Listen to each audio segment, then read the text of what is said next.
Bonjour à toutes et à tous et bienvenue au nouvel épisode de podcast de la Tricot. Nous sommes au mois d'avril pour cet épisode mensuel.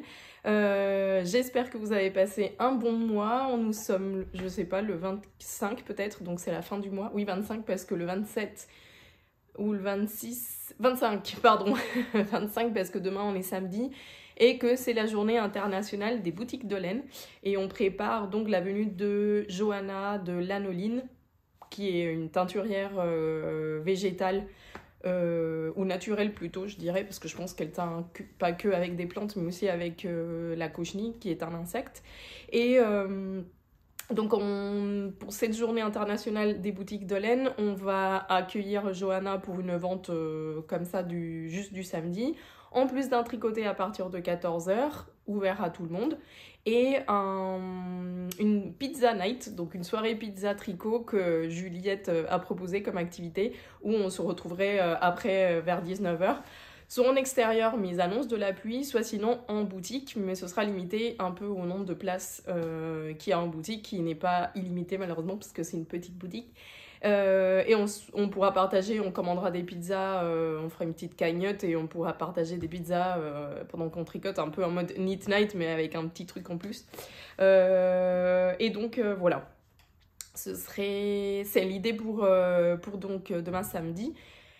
Donc on est en train de préparer un peu tout ça, la boutique, tout ça, nettoyer, faire un peu de tri. Et donc on a trop hâte, ça va être très chouette.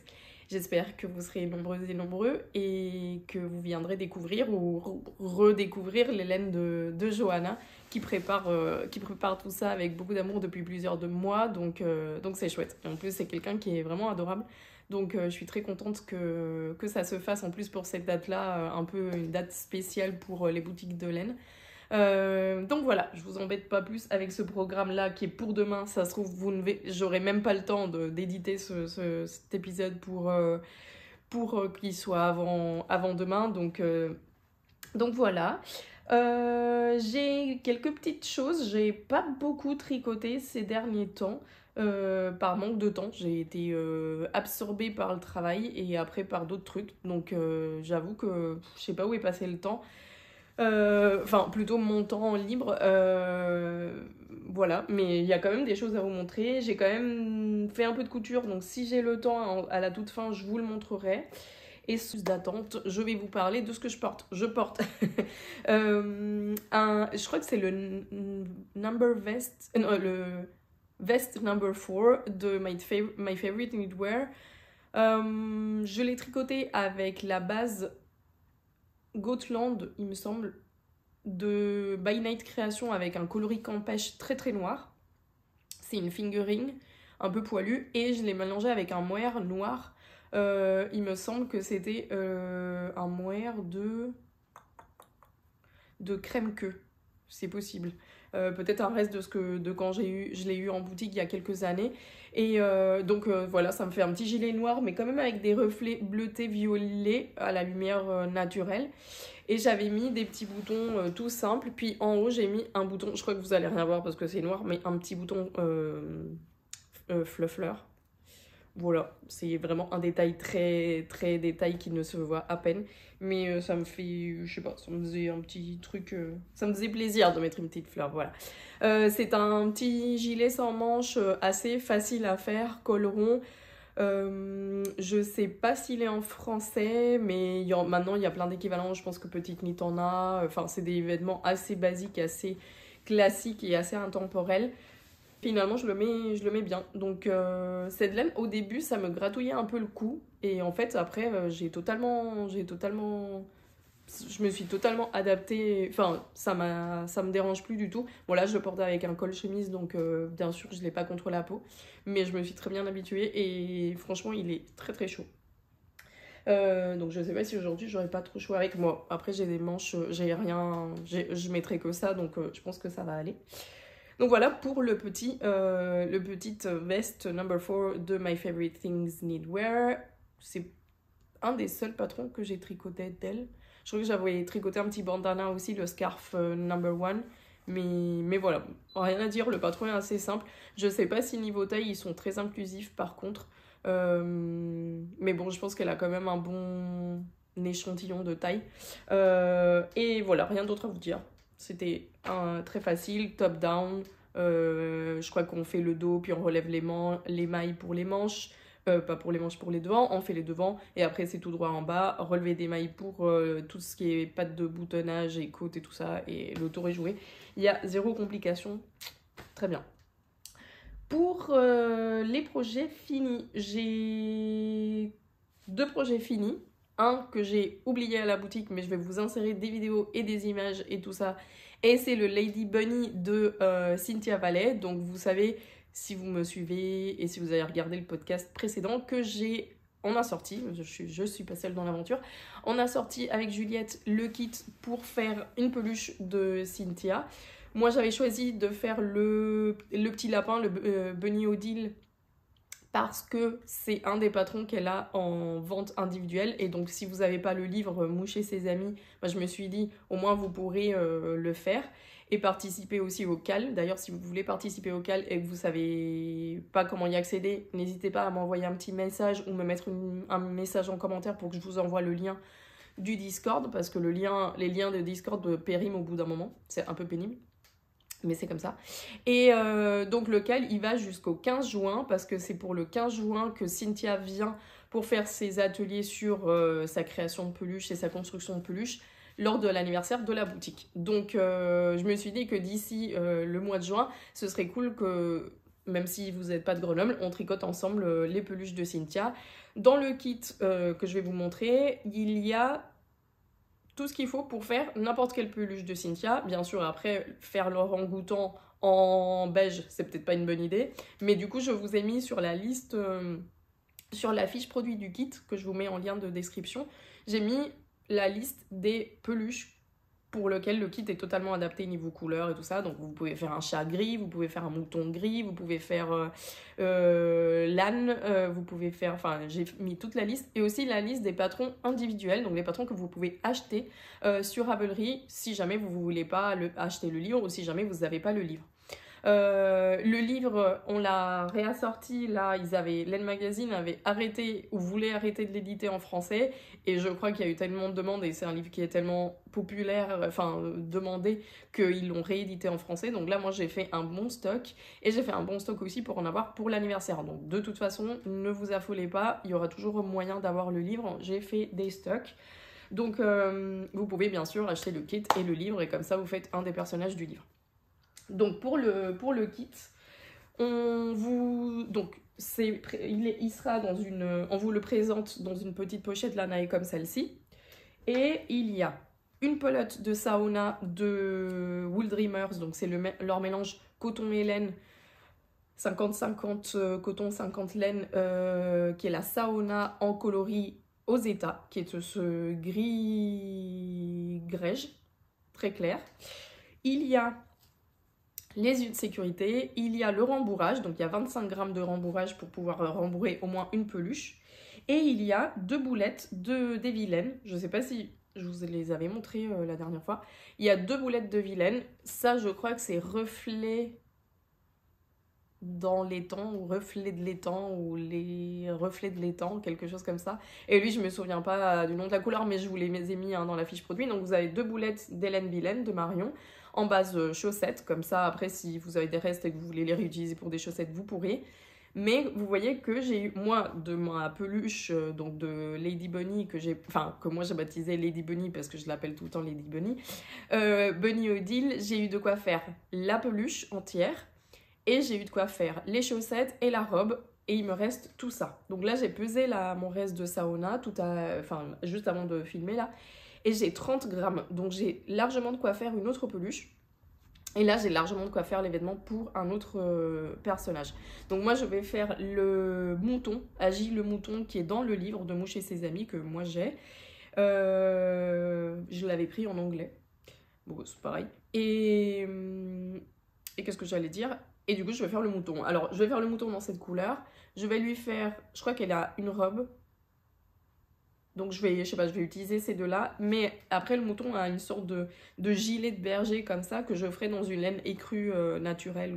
J'en ai plein dans mes restes. Et du coup, ça, c'est le projet pour ça. Moi, j'ai tout tricoté en 2,5 en Magic Loop. J'ai tricoté en 2,5 en Magic Loop parce que je tricote très serré. Et je tricote très serré en Magic Loop aussi. Donc de toute façon, pour moi, le 2 mm, ça me faisait hyper mal aux mains parce que ça me faisait un tricot super dense. Et donc j'ai décidé de tout faire en 2,5. En revanche, si vous tricotez un peu lâche, bah, vous pouvez descendre sur du 2,25 ou sur du 2 mm. À vous de voir la tension que vous voulez avoir, etc. Mais comme vous le voyez dans les images de Bunny Odile, elle est quand même assez dense, on voit pas du tout le rembourrage à travers. Elle est trop mignonne. C'est vraiment un truc... C'est vrai que le visage prend un peu de temps, parce que... Un peu de temps, tout est relatif, hein, parce qu'on travaille pas sur beaucoup de mailles, mais c'est vrai qu'il y a beaucoup d'augmentation, des diminutions, des rangs raccourcis, de ceci, après il faut travailler les oreilles. Donc le début, c'est... Il faut rester concentré, mais après le reste il va tout seul. Et puis les petits vêtements, c'est vraiment hyper mignon à tricoter. Donc elle est trop mignonne, elle fait rire un peu tout le monde en boutique. Tout le monde est là, oh trop mignon, tout ça. Donc c'est vraiment chouette. Et j'ai envie de faire le mouton du coup pour avoir une petite collection en boutique. Au début, je me disais, ah pour la maison, mais en fait, à la boutique, j'en profiterai presque plus parce que je passe plus de temps à la boutique qu'à la maison. Donc comme ça profitera à tout le monde. En espérant qu'il n'y ait pas des mains indiscrètes qui aient envie de se l'agencer. Parce que ça nous arrive dans les boutiques. Mais je les mettrai à hauteur où, voilà, on va voir que ça ne part pas dans les poches des autres. Et voilà, donc ça c'était pour le kit. On en a encore quelques-uns en stock. J'avais prévu très très large, donc pour pas qu'il y ait trop de gens déçus. Donc c'est chouette, merci pour l'accueil parce que vraiment on en a on a beaucoup vendu et c'est vraiment chouette et j'ai très hâte de voir vos versions et voir aussi si vous avez fait d'autres personnages ou pas et que ça puisse nous inspirer justement. Donc merci à Marion pour avoir accepté aussi cette demande de ma part des boulettes pour ce kit. Et vraiment, je suis très très contente de l'avoir fait et de vous l'avoir proposé. Et je suis très très contente du programme de la boutique cette année pour l'anniversaire. C'est un programme un peu intime avec des personnes avec qui j'ai aimé travailler aussi dans le passé. Il y a Déborah des Petites Potions qui va venir faire la vente, le trunk show pendant le week-end. Et moi, je ferai une porte ouverte aussi de Tricot Machine pour le dimanche pour les personnes qui souhaitent discuter ou voir des machines et tout ça.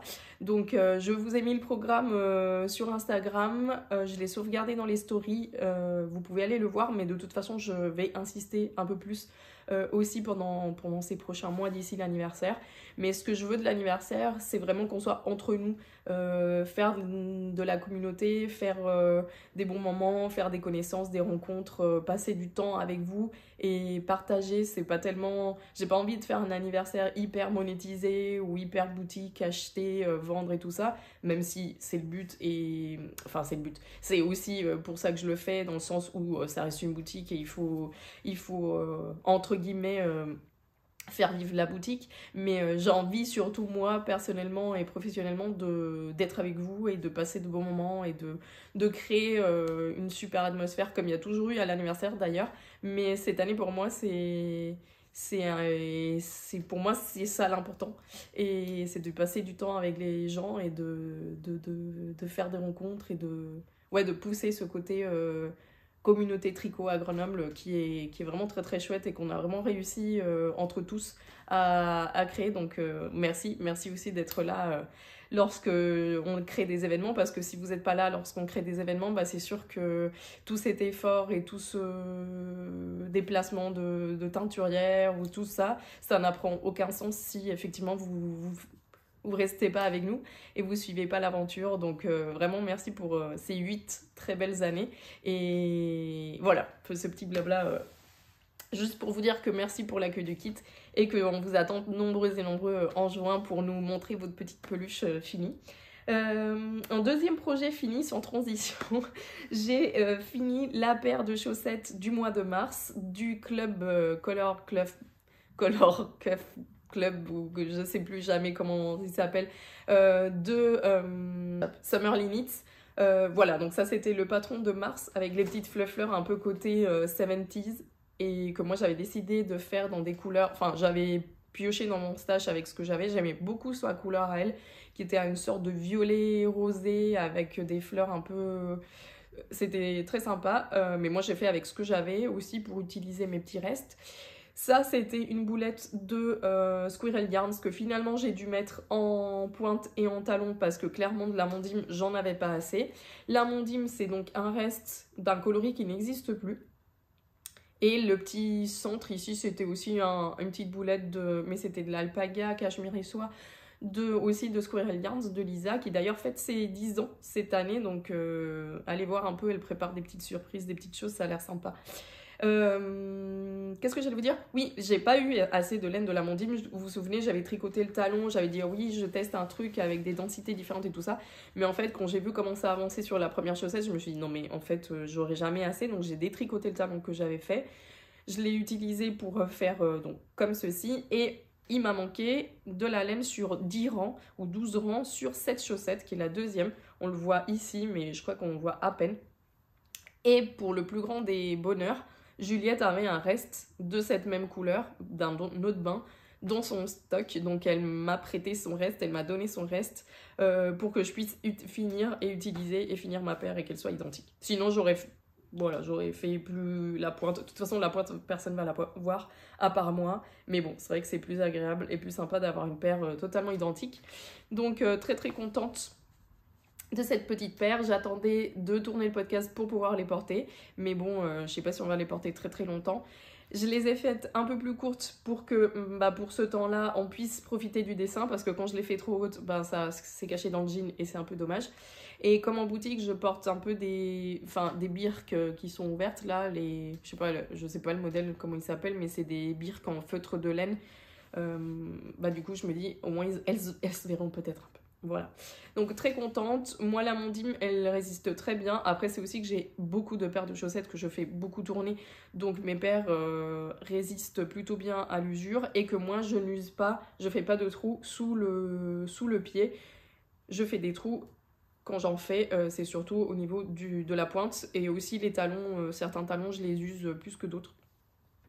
Mais c'est surtout au niveau de la pointe, donc là comme c'est une base avec du nylon, ça risque pas d'arriver tout de suite. Donc voilà, pour moi la mondim. Après moi, encore une fois, je tricote serré. Moi j'ai un échantillon de au moins 35 mailles pour 10 cm. Donc ça permet à la laine de bien se tenir dans le temps. Mais bon, j'ai d'autres paires de mondim tricotées par d'autres personnes qui tricotent pas aussi serré que moi. Et franchement, elles tiennent bien. Elles lavent super bien en machine. Moi je les lave en machine programme laine avec mes autres chaussettes et j'en ai jamais feutré. Et voilà, c'est une laine à chaussettes que en fait j'aime beaucoup. Voilà, donc ça c'est pour ma paire de mondim que j'ai fini. Et c'est mon seul projet fini et dernier projet fini. Mais avant de passer au projet en cours, je veux vous montrer quelque chose que je vous avais promis il y a longtemps et que j'ai jamais fait, mais en fait c'est pas plus mal que je l'ai pas fait avant, parce que c'est une paire de chaussettes aussi que j'ai pas énormément portée. Je vais vous dire pourquoi. Et donc si vous vous souvenez, je vais vous les montrer comme ça on en parle directement. Si vous vous souvenez, j'avais fait cette paire là il y a, je dirais même quelques années, en vous disant ça va être ma paire comparative où je vais pouvoir comparer la Rowetta et la Jawol et vous faire un retour, etc. etc.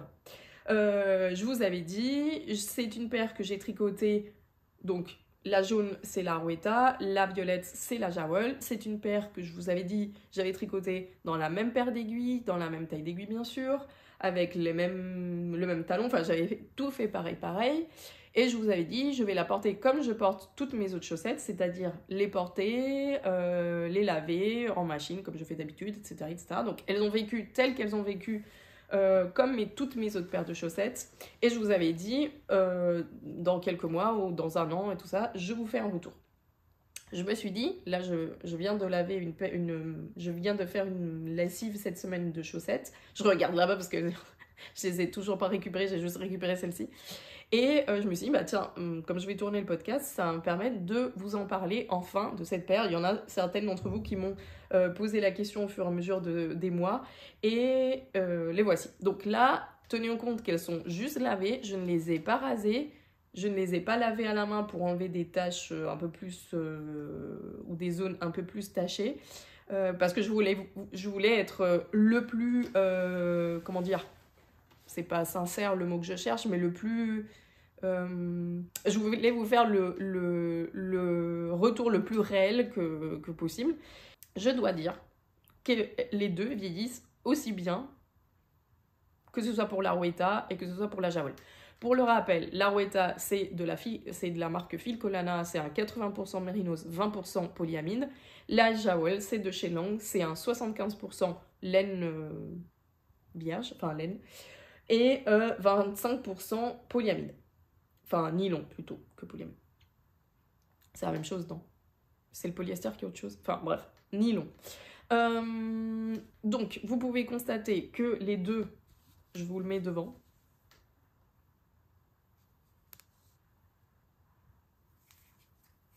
emboulochés quasiment de la même façon. C'est-à-dire que, enfin, si je le mets en plus comme ça, je dirais que si je le mets comme ça, la Rueda a plus de bouloches que la Jawel. Mais c'est pas étonnant parce que c'est du mérinos et le mérinos, c'est un poil plus court, donc du coup ça bouloche plus. Donc c'est vrai que si je la mets comme ça à l'horizontale, il y a plus de bouloche que dans la Jawel, mais de peu. Enfin, il n'y a pas non plus, c'est pas un boulochage à l'extrême où on se dit waouh, vraiment il y a une énorme différence. Ensuite, au niveau du feutrage du talon, au début je pensais que la Jawel avait feutré plus et c'était plus abîmé, mais en fait là, ce n'est pas le cas. Les deux ont feutré autant. Vous voyez, j'espère ce que je veux dire par feutrage, c'est-à-dire qu'il y a comme... ça fait un peu cramer. Moi, ça me fait ça, mais parce que je porte des bottes tout l'hiver. C'est des bottes en cuir, donc du coup, ça a vraiment du frottement. Et du coup, ça me fait toujours ça dans les talons, surtout les talons renforcés, où il y a comme le nylon qui ressort un peu, qui se cramouille un peu, et ça fait un feutré. Après, comment ça s'appelle, au rasage, ça part. Mais voilà. Après, rien d'autre à dire. Il y en a pas une qui s'est usée un peu plus à la pointe que l'autre. Vous voyez, j'ai aussi ce côté feutré au niveau de la pointe des deux, sur les deux. Bon, ça se voit pas beaucoup. Mais je vous dis, je vais vous faire un close-up, une vidéo plus de près pour voir tout ça. Et franchement, rien à dire. Comme vous le voyez, je les ai portées autant l'une que l'autre parce que c'est la paire qui va ensemble. Je les ai portées indifféremment dans un pied ou dans un autre. Je les ai lavées avec mes autres chaussettes. Alors forcément, la Rueda, elle est plus sale parce que c'est une couleur plus claire. Mais là, je vais les laver à la main. Je les ai lavées à la machine. Mais en fait, comme je vais les raser et tout, je vais les laver à la main pour les laisser bien propres avant l'hiver prochain. Enfin, l'automne prochain. Mais ça ne vient pas de la qualité, ça vient juste du fait du choix de couleurs, que les couleurs plus claires, moi comme je vous dis, je porte des bottes et des bottes foncées à l'intérieur, donc du coup forcément ça déteint un peu. Mais à part ça, c'est la même épaisseur. D'ailleurs j'avais fait la petite rayure pour voir si on voyait une différence d'échantillon ou en tricotant et tout ça, mais rien.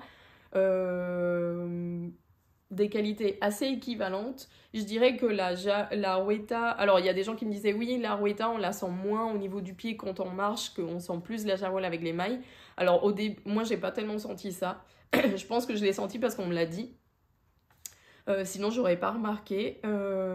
C'est vrai que la Rueda est plus plate comme laine. La Jawel est un peu plus ronde, mais après, avec l'usage, ça se tasse, donc on le sent pas du tout. Si là, mais je sais pas si c'est dû à la couleur, j'ai l'impression que la Rueda est un peu plus transparente, comme si les mailles s'étaient écartées un peu plus que sur la Jawel. Mais c'est peut-être une impression. C'est peut-être une impression de la couleur parce que le bloqueur est bleu et je le vois, et là, comme c'est violet, je le vois moins. C'est peut-être une impression de ça, mais en tout cas, elles ont aussi bien vieilli l'une que l'autre. Même degré de cramage de talons. Donc au début, c'était plus la Jawel qui a fait, et après, finalement, la Rueda, elle l'a aussi fait au même degré, donc ça arrive aux deux. Et voilà le retour que j'ai à vous faire. De très belle qualité de chaussettes, très agréables toutes les deux. Elles se lavent toutes aussi bien, elles sont très agréables à tricoter. Dans ce que je me souviens, la Rueda, elle se dédouble un peu lorsqu'on la tricote, chose qui m'arrive moins avec la Jawel, mais c'est peut-être dû à soit ma façon de tricoter, soit aux aiguilles que j'utilise. Mais c'est des aiguilles en métal, pas particulièrement pointues. Donc voilà, je les recommande toutes les deux. Elles sont toutes les deux aussi agréables. Si vous avez des questions, vous me les laissez en commentaire. J'espère que le petit retour des années après vous est utile. Mais bon, je pense que vous n'aviez pas besoin de mon retour de toute façon pour savoir que c'est des qualités très pratiques et acceptables et tout ça. Je vous mettrai un avant et après en vidéo aussi du rasage. Comme ça, vous pourrez les voir à nouveau bien propres, enfin, ils sont propres, mais bien un peu comme neuves. Et voilà, donc ça, c'était chose due, chose promise et chose faite. Vous avez le retour de la Rowetta et de la Jawel sur cette vidéo. Ensuite, passons au projet en cours. J'en ai que 2. Enfin, j'en ai bien sûr plus, mais en cours, vraiment en direct en cours. J'en ai que 2. Un que j'ai dû laisser de côté, mais je vais vous raconter le pourquoi du comment, mais vous le saviez déjà parce que c'était évident que j'allais manquer de laine. C'est mon pull de Sari Norlund, le Northern Lights, je crois que c'était son petit nom.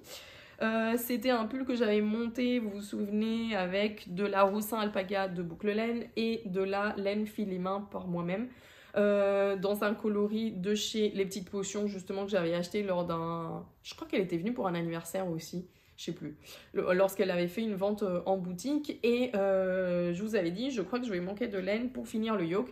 Effectivement, voici ce qui me reste. Et j'ai encore bien un gros morceau à faire. Donc, j'ai demandé à Déborah, j'ai demandé à... Mais comme ça faisait plusieurs années qu'elle l'avait teinte et tout, elle aura jamais exactement la même chose. Enfin, bref. C'est pas grave parce que en fait ici à la maison j'ai une fibre bleu ciel un peu grise légèrement violette que m'avait teinte une amie, mon amie Julie, et en boutique j'ai trouvé dans les fibres qu'on a en boutique, j'ai trouvé ces 2 coloris. Donc celui-là, je vais me rapprocher parce que je suis en train de faire vibrer l'étagère. J'ai celle-ci avec des reflets un peu jaunes, mais il y a du violet et du bleu, et j'ai celle-ci toute violette. Ça, c'est une base en plus, enfin, elle est un peu plus poilue. Donc ça, j'aime bien parce que ça va me donner le même côté moins poilu. Celle-ci, elle est un peu plus poilue, donc je sais pas trop. Je vais faire des mélanges avec ma bleu ciel et essayer de trouver le truc le plus proche. Donc je pense qu'on y arrivera. Hein. Enfin, j'y arriverai. Vous y allez pas collaborer du tout, malheureusement pour moi. J'y arriverai à avoir quelque chose avec le bleu ciel et ça, de similaire. Alors, je sais pas si en mélangeant ces deux, les trois, ou juste le bleu et une des couleurs, à voir. Mais il faut que je m'y attelle parce que l'objectif, c'était que ce soit le pull que je vais tricoter pour l'atelier du 5 juillet, qui est l'atelier tricot machine pour accrocher des empiècements circulaires à la machine et pouvoir faire des pulls moitié main, moitié machine. Donc il faut pas que je me... comment dire ? Il faut pas que j'attende trop longtemps pour m'y mettre parce que là, il va y avoir dans un peu moins de 15 jours la retraite tricot du mois de mai, des choses à préparer, l'anniversaire, l'anniversaire qui en plus a une retraite tricot aussi pendant l'anniversaire. Donc il faut vraiment pas que je m'endorme et... Enfin, que je m'endorme, c'est une façon de dire. Il faut pas que je laisse trop traîner parce que c'est quand même ma préparation pour l'atelier. J'avais aussi cette mare-là de Manos del Uruguay, mais je crois que ça va trop contraster. Mais je m'étais dit, en cas ultime, ça pourrait peut-être le faire, mais je pense que le mélange que je vais pouvoir faire moi, je pense qu'il marchera mieux que celui-là. Voilà, donc ça c'est le Northern Lights que très peu après, en fait, 2 ou 3 jours après vous avoir filmé le podcast, donc ça fait presque un mois qu'il est en attente. Donc je vous dis, c'est pour ça, le temps passe vite et il faut pas trop que je laisse traîner tout ça. Et en deuxième projet en cours, c'est un truc basico-basique. Mais il me fallait en ce moment des trucs un peu zéro cerveau, donc j'ai monté un Cumulus Blues, parce qu'en plus on avait sorti le kit là récemment et ça m'a donné envie en faisant les photos, je me suis dit qu'en fait le patron il était pas trop mal, enfin il était pas trop mal, je sais qu'il est pas trop mal, mais que le rendu sur moi était sympa. Et en fait, pourquoi j'ai monté cette Cumulus? Déjà parce que j'avais besoin d'un peu de tricot zéro cerveau, c'est aussi parce que j'avais ceci dans mon stock, j'avais 3 pelotes de Madragoa, donc la Madragoa c'est la bourrette de soie fingering de chez Rosarios 4, qui est l'équivalent de la Knitting for Olive, je crois que c'est Pure Silk, je sais pas. Enfin, il me semble qu'ils ont une qualité qui est bourrette de soie aussi en fingering, et ça c'est l'équivalent de ça. Et j'avais, comme je vous dis, 3 pelotes dans mon stock, mais des pelotes qui n'étaient pas du même bain. Je sais pas pourquoi j'avais ça, j'ai dû faire des tests pour la boutique ou je sais pas quoi, et j'avais des bains différents, donc en fait, si je me faisais un top, ça allait pas être très joli, et que je sais que de toute façon, un top d'été dans cette couleur, pour moi, je vais pas le porter, parce que je sais que les couleurs claires, c'est pas ma cam, et donc je me suis dit, j'ai envie de tricoter un truc clair, j'ai envie de tricoter... Enfin, pas un truc clair, mais j'ai envie de tricoter, de sortir ça de mon stock, qu'est-ce que je fais là? Et il m'est venu l'idée de faire la Cumulus Blues en mélangeant avec un mohair. Mais je voulais pas non plus, j'aime pas non plus les chinés très marqués, donc je voulais pas ça avec une autre couleur et faire un chiné marbré très, très marqué, parce que c'est pas non plus des trucs que j'aime. Donc en boutique, on avait encore quelques écheveaux de Justina, de Felici Punto, en mohair teint à la main, et du coup je sais ce que j'ai fait. Donc j'ai pris cette couleur là qui est un peu dans les violets, il y a un peu de rose, un peu de bleu, et donc un peu de violet, et c'est le coloris, donc c'est sa base mohair et soie 420 mètres pour 50 grammes, et c'est le coloris Everrun ou Everrun, E-V-E-R-U-N, je sais pas, il l'a écrit à la main, donc je sais pas très bien le lire. Si je trouve l'autre étiquette, de toute façon je vous le mettrai. Et voici ce que ça donne. Alors, je vais avoir besoin d'une autre pelote donc j'ai utilisé 2 écheveaux de fil teint à la main, de mohair, et je vais utiliser 4 pelotes de Madragoa, donc il faut qu'en boutique je m'en prenne une, parce que je vais pas en avoir assez. Donc, comme vous le voyez, c'est un Cumulus Blues, mais j'ai fait un hack du Cumulus Blues, parce que je m'étais dit, les augmentations, elles vont être... Enfin, ça va être un Cumulus Blues très très simple, donc j'ai fait des augmentations en jeté comme ça, juste pour... je sais pas. Après, je sais pas, c'est pas particulièrement un raglan que j'aime à 100%. Enfin, je l'aime à 100% sur ce patron, mais c'est pas mon raglan préféré, le petit raglan comme ça à trou-trou. Mais je m'étais dit que là, ça rajoutait un peu une touche un peu plus fun à la pièce. J'ai fini le col juste pour pouvoir le porter un peu terminé et pouvoir mesurer avec ça, enfin mesurer la longueur de manche. J'ai fait des manches, enfin j'ai fait une manche toute droite, j'ai pas fait de diminution, et en fait je vais faire une manche bouffante mais au bracelet. Donc là, je vais faire encore quelques rangs de plus sur la manche. Je vais faire des diminutions et je vais finir par les cordes comme le patron, parce que c'est un pull mi-saison. Donc mohair et soie plus bourrette de soie. Donc il va quand même être chaud, mais pour cette saison-là, il va être parfait. Il me manque des pulls de mi-saison, il me manque des pulls d'été, il me manque des pulls en fingering. Tout ce que j'ai, c'est de la Aran, de la worsted et de la Deka. Donc il faut que j'y remédie un peu à ça. Mais ça prend tellement plus de temps. Donc là, ce que j'ai fait, la petite knit, elle tricote en 4,5 pour un échantillon de 18 mailles, je crois. Moi, j'ai pas mesuré mon échantillon. J'ai tricoté en 5 mm. Je crois que c'est un peu plus souple que son truc, mais ça va. En gros, j'ai utilisé le nombre de mailles et le ratio d'augmentation. Et quand je voyais que c'était bon, je me suis arrêtée. J'ai fait un raglan qui est plus profond que celui de petite knit. Parce que pareil, je veux un truc un peu loose, un peu... Je sais pas, je voulais une autre coupe, un autre look, mais en me basant sur la Cumulus Blues. Donc comme je vous dis, la manche bientôt finie ici pour celle-ci, je prendrai l'autre manche pour finir. Et le corps, je l'ai laissé en attente parce que je voulais voir un peu le look général de ça. Je veux pas faire un corps trop long.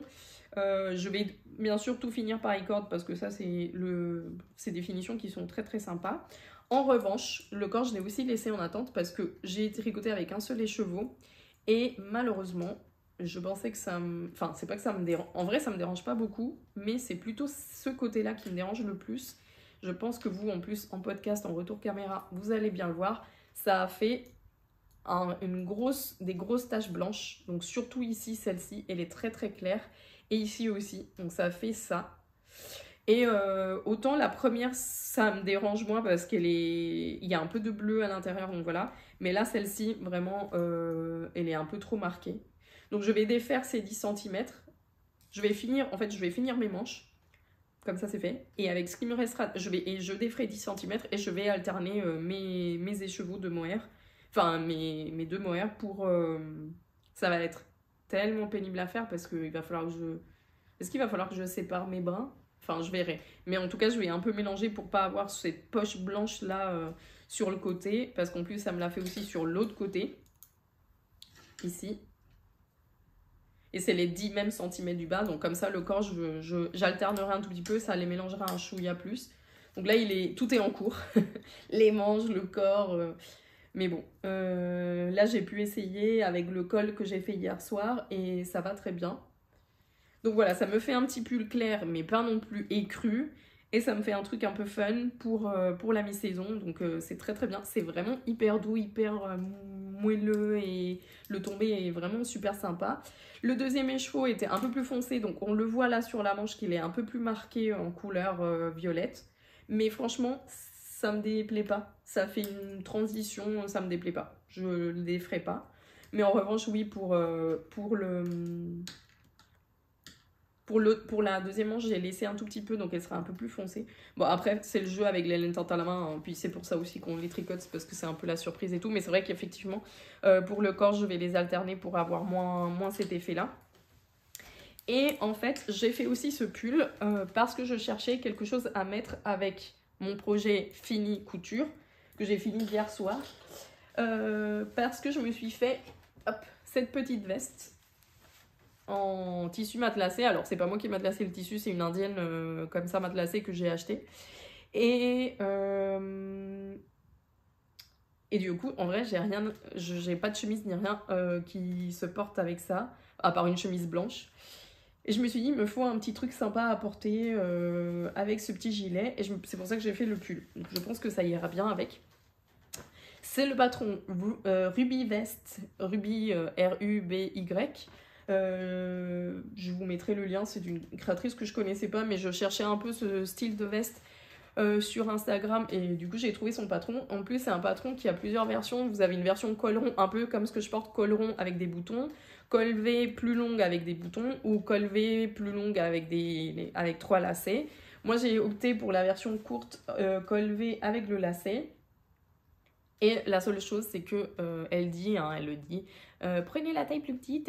Moi, je pensais que la taille petite allait être trop petite pour moi, et en fait, j'ai fait une entre-deux taille, et elle est un peu grande. Je pense que je vais quand même l'aimer comme ça. Je vais tester, je vais la porter. Si vraiment je trouve que le look est trop ample, trop long, je pense que ça peut plaire à ma sœur. Enfin, l'indienne, c'est sûr que ça va lui plaire, mais après, je sais pas si le style va lui plaire. Je lui demanderai. Mais déjà, je vais le porter, voir moi ce que ça donne, parce que sinon, ça se trouve, je peux le porter avec des pulls en hiver. Et plutôt faire un truc d'hiver, parce qu'avec les pulls d'hiver qui sont plus grands, on n'a pas besoin d'un truc qui soit trop étriqué, donc voilà. Et je voulais vous la montrer, parce qu'en soi, c'est pas une couture exceptionnelle, mais je me suis amusée à faire... Donc j'ai cousu le billet d'un côté, donc vous voyez que tout le pourtour est entouré de billets. Là, lui manque un petit coup de repassage encore parce que, comme je vous dis, j'ai fini de le coudre hier soir. Et donc, j'ai cousu tout à la machine. Et après, j'ai cousu, pour pas qu'il y ait de surpiqûre sur l'endroit, j'ai tout cousu. Donc, tout le billet est cousu à la main. Les 3 mètres de billet. Et aussi les coutures. C'est-à-dire, j'ai fait des coutures qui sont cachées par des billets, aussi bien sur le côté que sur les épaules. C'est pour ça que j'ai un peu de mal à le donner parce que j'y ai passé beaucoup d'heures. Donc tout le billet, pareil les manches, tout le billet aussi est cousu. Et ça c'est inspiré de ma mère qui est en train de qui a fait plusieurs plaids en patchwork. Et en fait elle fait du patchwork à la main, avec des appliqués à la main et tout ça. Et là elle est en train de finir plein de projets de patchwork qu'elle avait commencé il y a 15-10 ans jusqu'ici. Et elle est en train de faire beaucoup de coutures comme ça de billets. Et en fait, ça m'a donné l'idée de dire, bah tiens, aussi au lieu de faire un billet, de poser mon billet avec une surpiqûre, alors que je suis la reine de la surpiqûre moche, parce que j'arrive pas à coudre droit, je me suis dit, et si je faisais à la main?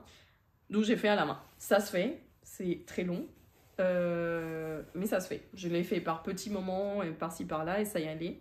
Et après, j'ai fait aussi l'étiquette. Donc moi, j'ai comment ça s'appelle, un tampon que j'avais acheté à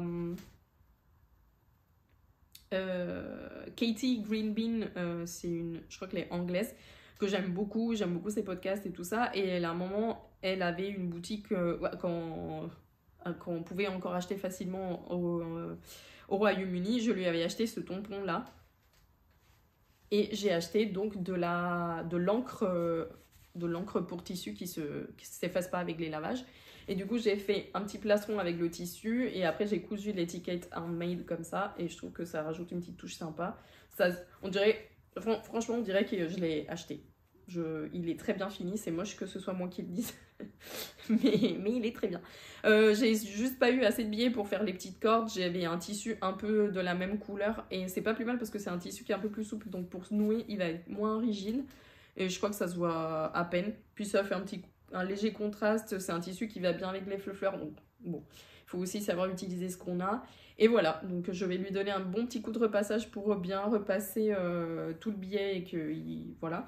Et sinon, trop bien, j'étais contente de le faire. C'est vrai que parfois quand on a des projets rapides à faire ou qui n'ont pas beaucoup de pièces, c'est chouette de pouvoir prendre le temps sur les finitions et autres. C'est vrai que si ça avait été une pièce très complexe où tu as passé déjà beaucoup de temps à coudre, à assembler et tout ça, après parfois les finitions, peut-être on n'a pas le temps ou le goût de passer plus de temps, mais là le fait que ce soit un projet rapide à faire, ça m'a permis de prendre le temps de faire ça et d'apprendre aussi parce que moi on m'a jamais montré à coudre à la main.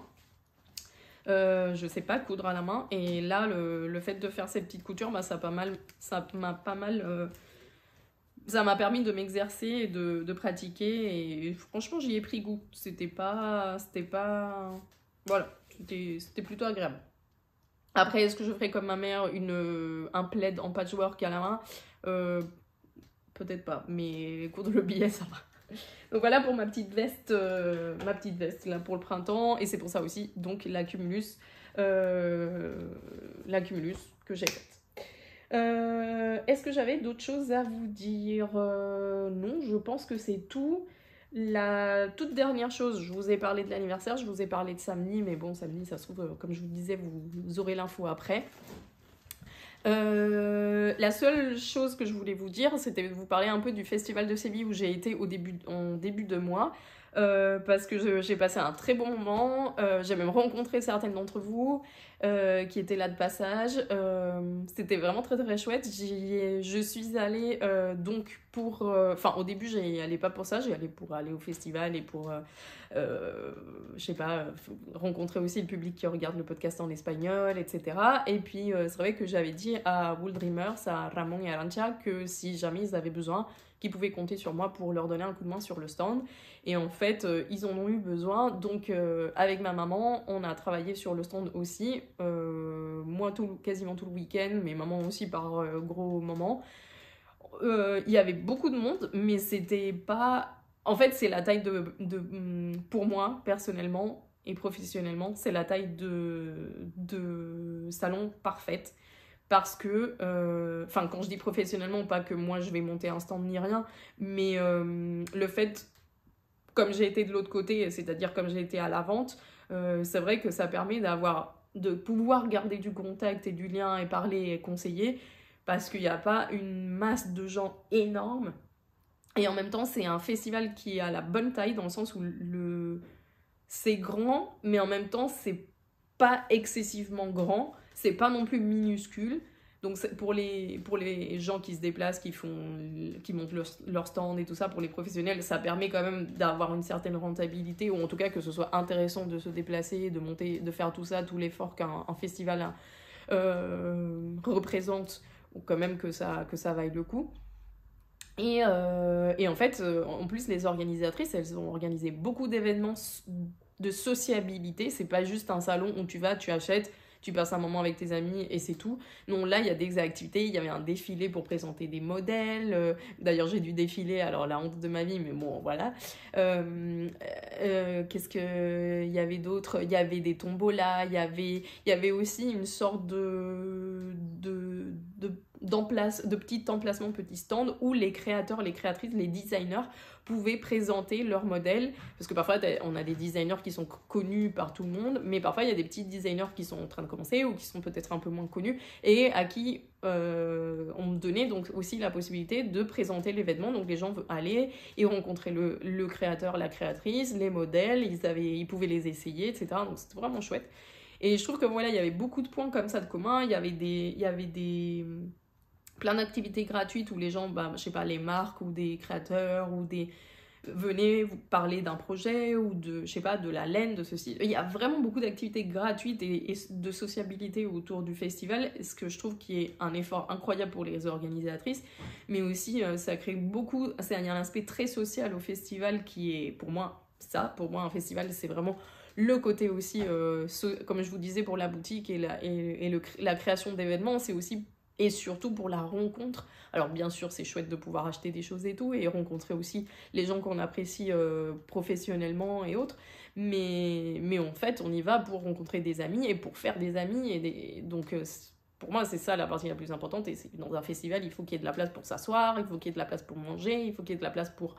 voilà, et le lieu a été magnifique, c'est dans un ancien casino qui est juste à côté de mon ancienne fac, enfin, qui est en plein centre-ville de Séville, à côté du parc Maria Luisa et de la Plaza d'Espagne et tout ça. Donc c'est un lieu parfait parce que si tu as envie de te promener dans les jardins du Maria Luisa et voir la Plaza d'Espagne, c'est incroyablement beau. Le lieu est magnifique à l'intérieur, l'organisation était super et pourtant ils ont eu des trucs, par exemple le samedi quand on est arrivé, le sécurité qui était à l'intérieur il s'était endormi, donc on pouvait pas accéder à l'intérieur du lieu, donc on était tous les exposants et tous les gens qui attendaient à 10h alors que le mec je sais pas il s'était endormi, enfin bref, mais enfin tout a été, enfin les petits problèmes qu'il y a eu comme ça ou les gags, c'est presque des sketchs, et les ont, enfin on se rendait pas compte en fait qu'il y avait des problèmes ou qu'il y avait des choses et c'était super bien organisé, donc voilà, moi je me suis régalée d'être à Séville, de passer du temps avec des amis, avec ma maman, avec mon papa, à rencontrer tous ces gens parce que je vous rencontre un peu plus souvent quand même à la boutique, vous pouvez venir et me dire bah, je regarde ton podcast, ou enfin c'est beaucoup plus, mais là rencontrer aussi les gens du côté espagnol qui me voient et tout, et pouvoir faire de la vente sans qu'il y ait un engagement pour moi, dans le sens où c'est pas moi qui ai monté le stand, c'est pas moi qui ai organisé ça pendant des mois et tout, et aider aussi des amis et un projet qui me tient beaucoup à cœur qui est Wool Dreamers, ça c'est vraiment très chouette. Et on a passé de très très bons moments, donc voilà, je garde ça, ces bons souvenirs très très proches de mon cœur. Et je voulais aussi vous parler parce que de ce que j'ai apporté, qui en fait je n'ai même pas acheté parce que je vous dis j'ai travaillé tout le week-end, donc j'ai pas eu le temps je crois que j'ai fait un tour le dimanche et c'est tout. Mais Jackson de El Robledal m'a fait des petits cadeaux, c'est vraiment des gens tellement adorables, Jackson et David.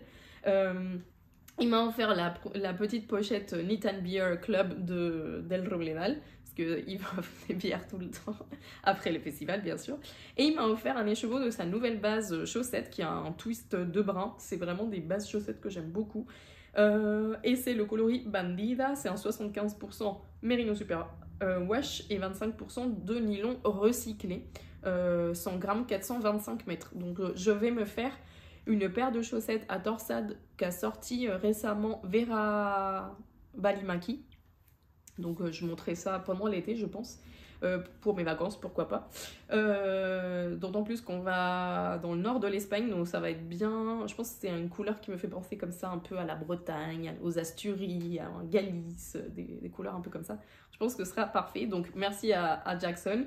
On a une petite commande, je pense, qui arrivera soit courant d'été, soit début septembre de chez eux, donc très bien. Là, la prochaine qu'on attend, c'est de Justina, que j'ai pu aussi revoir au festival, et du coup, on a de nouvelles bases qui arrivent, dont la Solaris de Justina, qui est une base d'été. Donc, je vous dis tout ça un peu plus bientôt, quand ça arrivera. Elle est en train de préparer la commande. Et sur ce, je vous dis à très bientôt. Un grand merci. Bon mois de mai. Je pense que vous allez profiter des ponts à fond. Vous profitez des fonds. Profitez des ponts à fond. Et voilà, je vous dis à très bientôt. Salut!